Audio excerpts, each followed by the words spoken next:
शकता हे बघा, मी हे सगळे अळवाचे आहे ना दांडे देठं आहेत ना, ही सर्व सोलून घेतली बघा, साफ करून घेतली. ही आता अळवाची पानं आहे.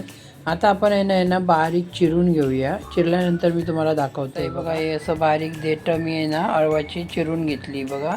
त्याचबरोबर आहे बघा, पानं पण बारीक चिरून घेतली. आता 2 ते 3 वेळा आहे ना स्वच्छ धुवून घ्यायचं आहे आपल्याला. हे बघा घेऊन आता मी कुकरला लावून घेणार आहे. हे बघा, आता आपल्याला अळू कुकरला लावून घ्यायचं आहे. आता मीठ वगैरे काय घालायचं नाही, पहिलं मी कुकरला लावून घेते बघा. मी 7 शिट्या काढून घेतल्या.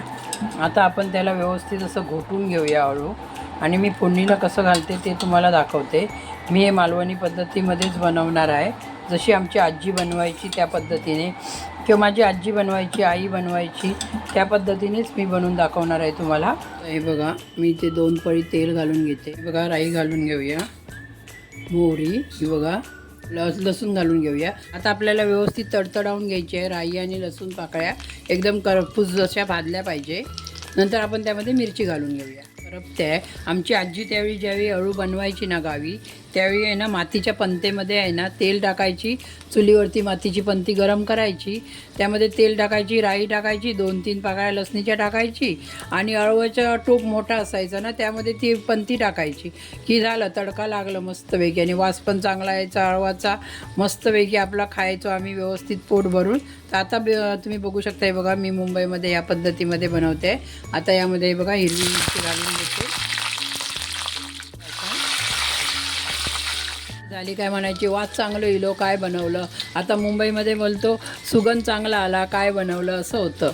बोलत्यावेळी थोडंसं गडबड होते. तर आता अळू घालून घेऊया त्यामध्ये, बघा घेऊया. आणि मी आहे ना हे आता शिजून घेणार आहे व्यवस्थित. त्यामध्ये थोडा मका घालणार आहे आणि शेंगदाणे घालणार आहे उकडलेले. मका घालून घेऊया पहिला. तर बघा व्यवस्थित असं मिक्स करून घेते मी. आहे बघा, मी अळू फोडणीला दिलं होतं, त्याला उकळी आली आहे. बाहेर जोरात पाऊस पण चालू आहे मुंबईमध्ये.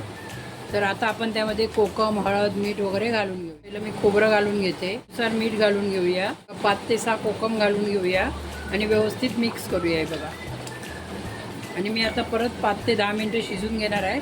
आता त्यामध्ये मी शेंगदाणे घालून घेणार आहे. आता त्यामध्ये बघा, ही बघा हळद घालून घेते, थोडासा बघा मसाला घालून घेते आणि हे बघा उकडलेले मी शेंगदाणे घालून घेते सर्व. शेंगदाणे, मसाला, हळद घातल्यानंतर आपण व्यवस्थित मिक्स करूया. यामध्ये चणे घातले, काळे वाटाणे घातले तरी चालू शकता. तुम्हाला जे आवडेल ते तुम्ही वापरू शकता. त्यामध्ये चवळी घातली तरी चालेल, जाडवाली सफेद चवळी असते तिने पण चांगलं बनतं. कोण वाटण घालतं, तर वाटण घातलं, खोबरं घातलं तरी चालतं. पण आम्ही गावी आहे ना, लहानपणी आमची आजी खोबरंच घालून करायची. खोबरं घालायची, चवळी घालायची किंवा पावटे घालतात. पावट्याने पण खूप छान बनतं. तुम्हाला जसं आवडेल तसं तुम्ही त्या पद्धतीने करा. खरोखर हे अळू खूप चांगलं बनतं आणि गावची आठवण येते. आम्ही अळू आणि भातच खायचो. आता मुंबईमध्ये याला थपथपं म्हणतात, अळूचं थपथपं, पण गावी आम्ही अळू म्हणायचो. मी आता गावी गेली होती तर बाजूवाल्या काकी आलेल्या, त्या पण मला बोलल्या की आता किती जरी काही मसाले वापरले तरी ती चव येतच नाही जी आम्ही लहानपणी खायचो किंवा जी जुनी पद्धत होती ती. पण आता आपण हे अळू आठवण म्हणून बनवतो. वर्षातून 1 वेळा ही आठवण असते की आम्ही अळू खाल्लं, अळू बनवलं. आणि खरोखरच अळू खूप छान लागतं. तुम्ही 1 वेळा करून बघा असं अळू. आणि ही रेसिपी कशी वाटली ती नक्कीच मला कमेंट करून सांगा. हे बघा, आता अळू बनवून तयार झालेला आहे, तुम्ही बघू शकता. हे बघा, हा बघा गूळ घालते, गूळ घालायला विसरली होती. तर आता गूळ घालते आणि 2 मिनटं शिजून घेते. मग आपला अळू बनवून तयार झालेला आहे. हे बघा, अळू बनवून तयार झालेलं आहे आणि अळू खरोखरच खूप छान बनतं. अळू बनवून तयार झालं आहे आणि हे अळू कसं वाटलं ते नक्कीच मला जरा कमेंट करून सांगा. धन्यवाद. आणि माझ्या चॅनलला सबस्क्राईब करा, लाईक करा, जास्तीत जास्त शेअर करा. अशाच मालवणी मस्त मस्त रेसिपी बघण्यासाठी माझ्या चॅनलला सबस्क्राईब करा, लाईक करा, जास्तीत जास्त शेअर करा.